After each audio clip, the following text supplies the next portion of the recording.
Good evening, Sector 001. I'm TJ Esnak, your host for the Jupiter Station podcast. Our guest tonight is a star of stage, television, and film. He played Captain Liam Shaw in Season 3 of Star Trek Picard, as well as Theodore Preacher in the sci-fi TV rendition of 12 Monkeys, and Dale Malloy on The Riches. In addition to Star Trek Picard, he had a brief role as Talok on Star Trek Enterprise. It is my pleasure to introduce Mr. Todd Stashwick.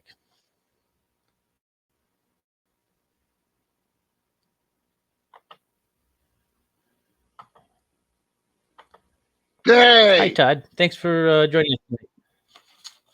Thanks for having me. You called me Theodore Preacher. It's Theodore Deacon. Deacon. I played Deacon Theodore Preacher. Deacon. So it's almost like it was Theodore- translated from English into another language and then translated back to English, because a deacon and a preacher are very similar.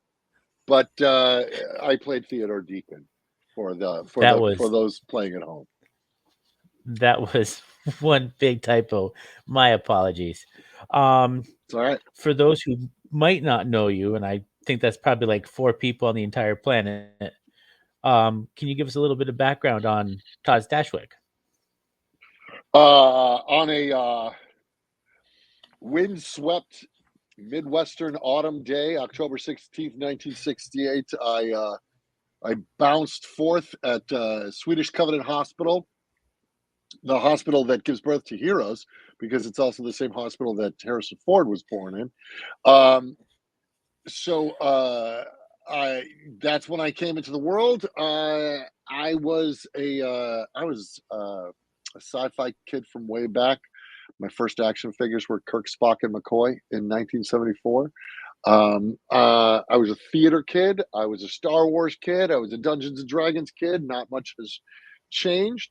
And then I did plays in college and high school. I got my degree in theater, then put it to good use as I went to wait tables in Chicago, New York. But then I eventually got hired to the Second City in Chicago doing sketch and improv comedy, which led to me moving to New York, doing a bunch of theater there, but then really getting my feet planted, my ears wet, feet wet. Something got wet in New York.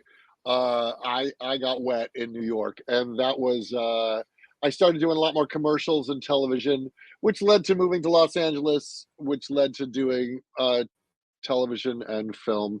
Always still doing kind of underground improv, and to this day, collecting my toys and playing D&D.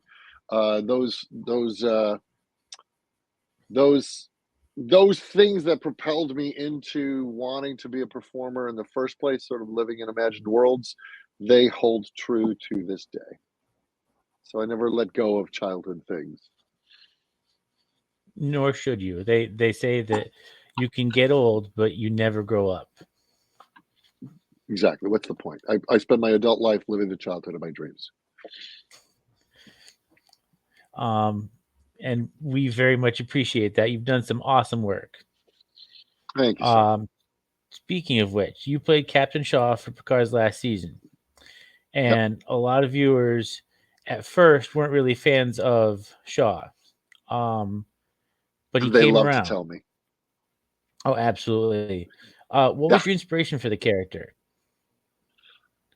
My inspiration was the character that was written by Terry and the writing staff. I mean, they're the ones that crafted this guy, and so it was my job to embody him, and to give voice and truth to what was on the page.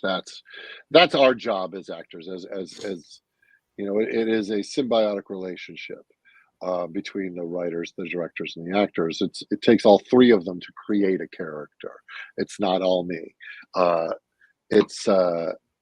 It always starts with the script, and so that's. And then I have to interpret it as I say. They are the composer and I am the singer. They wrote the song and I sing it. The Bernie Taupin, Elton John of it all. It's my job to fulfill the vision with whatever point of view or skill set that I am bringing to the table. Yeah.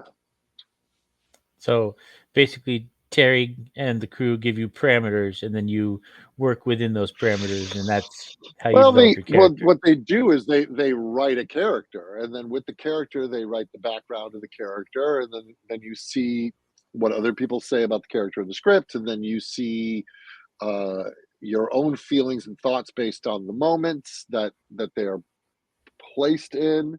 I mean, one impetus for the characters, or I guess I should say, inspiration from the writer's point of view, that led to the name of the character was the character of Quint in Jaws, because he has that very famous Indianapolis speech where they're kind of in the bowels of the ship and they're all trading, war stories about encounters they've had with sharks or whatever.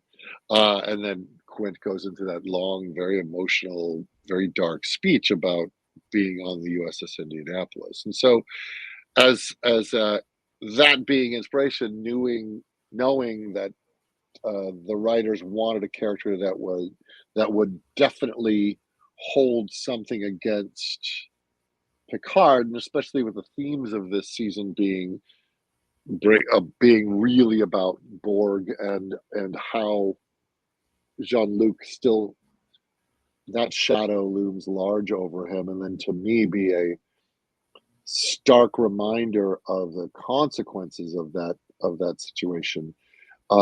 They named my character Shaw after Robert Shaw, who played Quint in Jaws. Awesome. That is cool. Um, It's fun. and you had mentioned earlier in our interview that you've pretty much been a Star Trek fan since you could pick up action figures. Um, Yeah. as that Trek fan, how did you feel about Shaw basically being a jerk to Picard and Riker? What, as a Trek fan or as a actor getting a part? Um, as the actor getting a part, obviously you're like, oh, great, I get to do this, and What a you fulfill wonderful that opportunity! writing. What a fascinating, yeah! What a wonderful, fascinating character to play, and what a new wrinkle in the mythology of this world to see a character. We also saw that in Cisco as well, to see somebody who was directly affected by the actions of Locutus. So that's what you long for, right? As an actor, you don't want just a character that's there to just kind of push plot.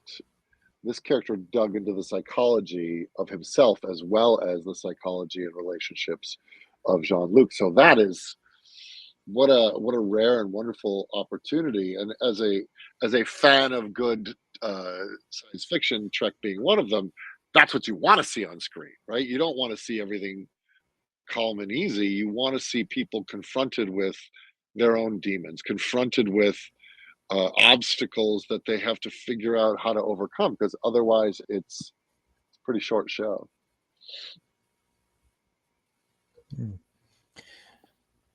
Alrighty. Um, and I do have to say that was um, a very visceral read for your character. Like, just to get the blood and guts of his PTSD from that entire event. Yeah, thank you. Yeah, Um, they wrote such a beautiful piece. Yeah. now, if you were offered the chance to reprise the role of Captain Shaw, would you, Mhm. considering how powerful that death scene was? Well, I think I think as true of anything. I mean, look at how powerful Spock's death was. Probably one of the most famous, if not the most famous, death in Star Trek history.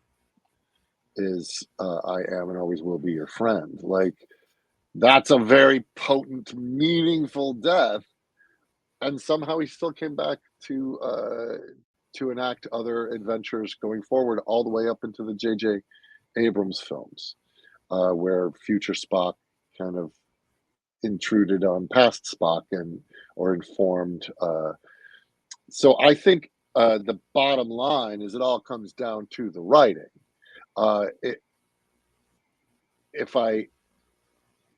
If the same people are in charge of the franchise, if it's the same writing staff, I trust them implicitly to be able to craft something that would not lessen the sacrifice in the same way that Spock's sacrifice was huge to save the Enterprise.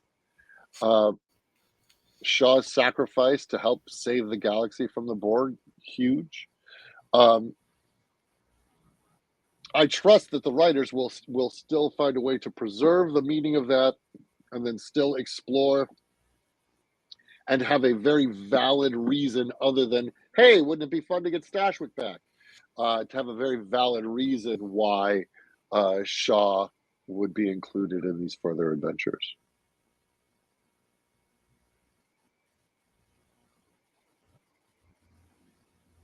And I was having a conversation at work today with my manager, who is, I would say, probably just as large of a Star Trek fan as you and I.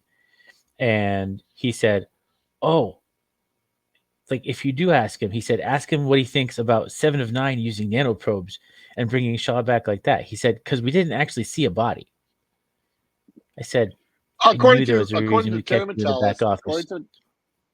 According to Terry Metalis, Shaw is dead. Like, the guy who created the character has said he's dead. So they would have to figure out, but again, Spock was dead. Like, there's ways to figure this stuff out. I will not speculate as to if we were lucky enough to get Legacy. That's the beautiful part of science fiction, is it is limited only by the imagination of the writers, and so I trust that whether it's nanoprobes or something else, they will find out a great, wonderful, absolutely plausible reason for him to still be there. So I'm not going to speculate as to the how. I will leave that up to people whose job it is beyond my purview. Yeah. Outstanding. And can you tell us what it was like to work with so many huge Star Trek stars? Oh, it's a lot of fun. It was really fun. I mean, it was fun.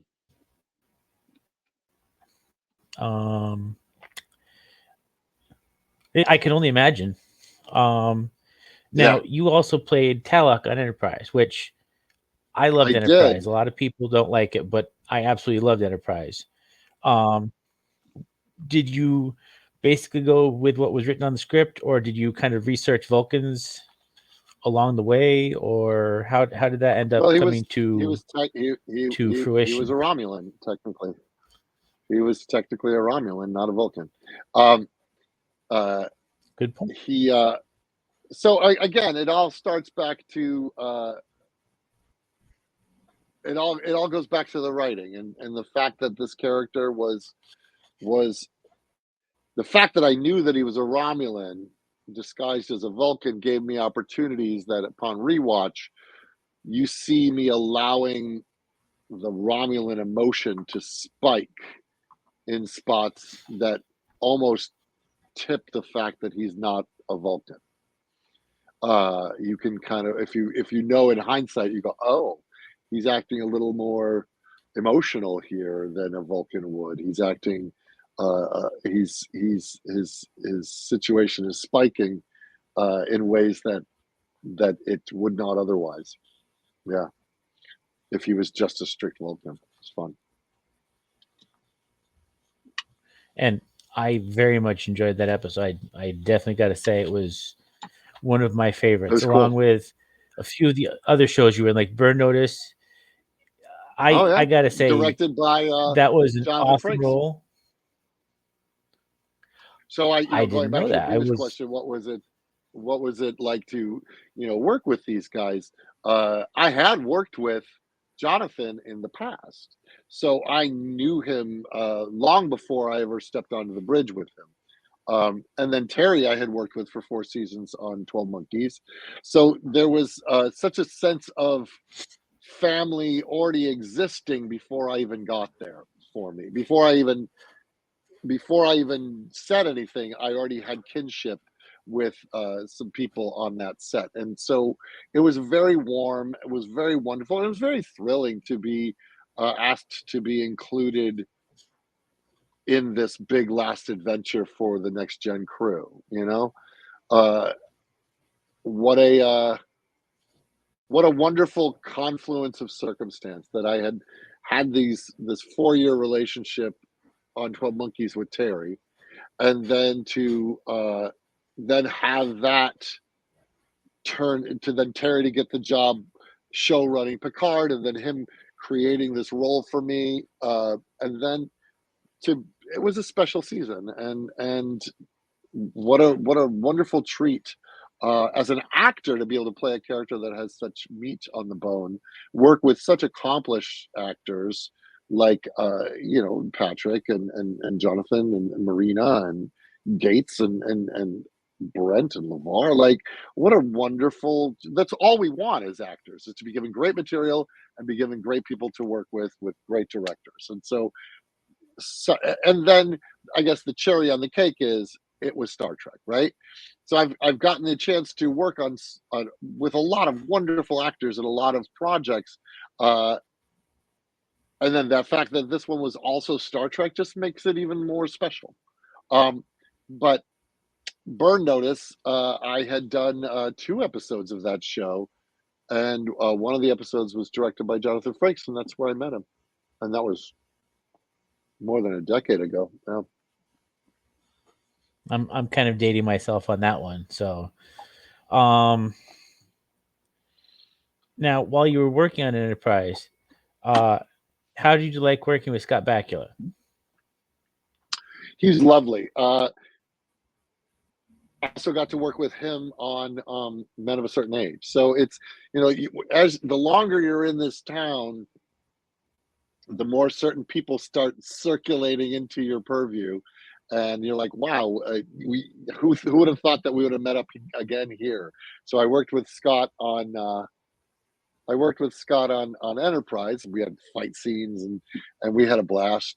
And then years later, I showed up on Men of a Certain Age, and we did a whole game of softball together. Our characters were playing softball together. So he was lovely. Now, last week, I'm sorry, I didn't mean to interrupt you. Last week, I got to speak with Stephanie Chakowski, Love and Steph. she had mentioned, oh, and she's awesome. And she had mentioned that once you're in that Trek family, it is such a family. Like, she goes to the Yeah. cons and she'll run into Hmm. like Brent Spiner or LeVar, and it's just one gigantic family now. Yeah, it is. It is. My introduction to that aspect of it was shortly after the show started airing in February. I was invited to go on the cruise, the Star Trek cruise, and so suddenly I am there on the boat with Nana Visitor and Ethan Phillips and Doug Jones, and so Denise Crosby. So actors that are all, it's like the original series was this trunk, and then there's all these branches that have now grown off the tree, but we're all connected to the same family tree. It might be the Discovery branch, or the Strange New Worlds branch, or the Lower Decks branch, or the DS9 branch, or the Voyager branch. Picardo. I just was in New Zealand with Robert Picardo and Jess Bush and Melissa Navia, and Kate Mulgrew. But we all, it's like a family reunion. We all share a common last name, and that last name is Star Trek. We all share a common ancestor. Yeah, it's great. Uh, one of my I'm actually part of a Star Trek fan club on top of all of this. And one of my co-members actually sent me a question at like 5 o'clock this morning. And she just wants to know, what is the perfect snack or drink for gaming? That was her hot Oh, button issue. those two things. So when I play D&D, I always love to have smokehouse almonds. Always there at the table when I'm snacking on them. And then I'm a bourbon guy, contrary to Shaw, who's a Malbec man. I'm a Bourbonista, and so I like to have a whiskey, and I have a kumquat tree in our yard. So I'll grab a kumquat, and I will squeeze it into the whiskey with a big ice cube, and I will just have a little bourbon on the rocks with a kumquat and smokehouse almonds. That's the perfect. Like if I'm eating those things, it feels like I'm gaming. It's like that's the D&D snack for me. Awesome. I also wrote a cocktail book for D&D gaming called Mystic Libations. Oh, that's right. You have it on your website. D&D themed cocktail books. Currently available at traderbrandon.com. I don't have any copies right now, but Brandon has some stock. So if you're looking to get Mystic Libations, you can get it at traderbrandon.com, and then bring it with you to a con if you want something signed other than a picture. I've had people bring the book to me to conventions and have me sign the book there. It's fun. Outstanding. I have one last question for you. Then I'm gonna Please. kind of put the interview to bed. But then if it's okay with you, I'll come back after I clear everything up. Sure. So, what do you think Liam Shaw would be in the Mirror universe? Ice Cream Man. Probably the farthest thing from Wolf 359. Yeah, he'd be floating around in an intergalactic ice cream truck, and you'd hear the little music playing. And then The intergalactic good humor man. serving up. Yeah, he'd be serving up ice cream to the good intergalactic aliens, children. Yeah. Awesome. Well, Todd, thank you so much for joining us tonight. I really appreciate the interview. I tell My all my pleasure. guests this usually will air on Sunday at midnight on Perfect. YouTube or anywhere people can find their podcasts. Excellent. Thank you. Outstanding. Thanks for joining us, sir. And I'll be right Thanks back for to having you. me. Cheers. Cheers.